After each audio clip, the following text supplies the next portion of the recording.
أمتي بالذل والوهن مصاباه، أين هم يا قوم أحفاد الصحابة؟ خالد مقداد سعد والمثنى، جحفل الحق وفرسان الصلابة.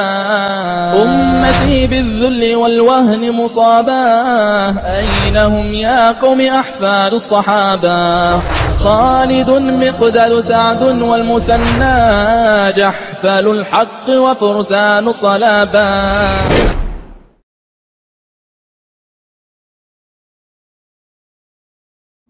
Le prophète alayhi salatu wassalam, dans un hadith authentique rapporté par Al-Bukhari et Muslim, a posé à ses compagnons la question suivante: Atadrouna manil muflis?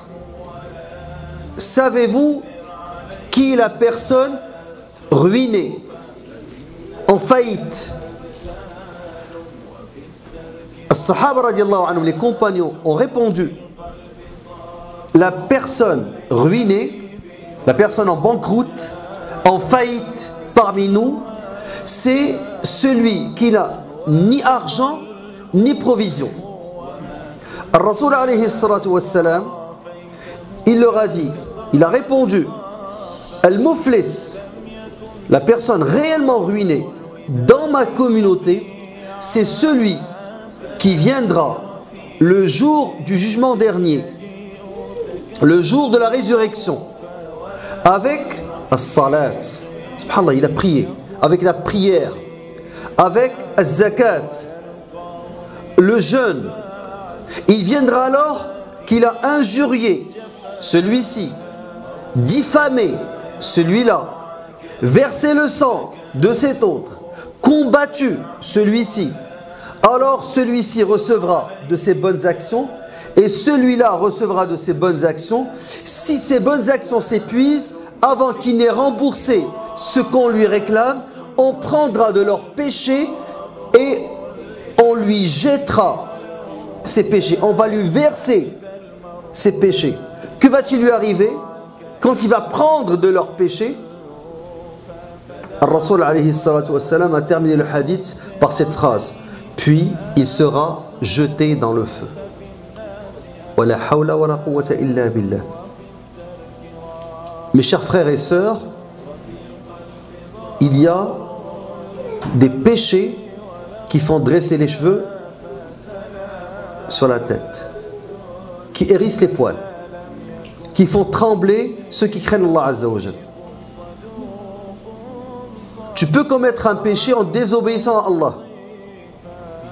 Allah Azza wa Jal, d'après notre doctrine Ahl Sunnati wal Jama'a, la personne qui meurt en commettant un péché majeur sans avoir fait at-tawba, le repentir,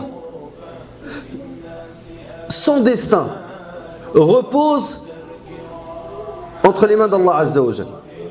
Si Allah Azza wa Jal veut lui pardonner le jour du jugement dernier, il peut et il est capable. Si Allah Azza wa Jal veut le punir, il peut et il en est capable.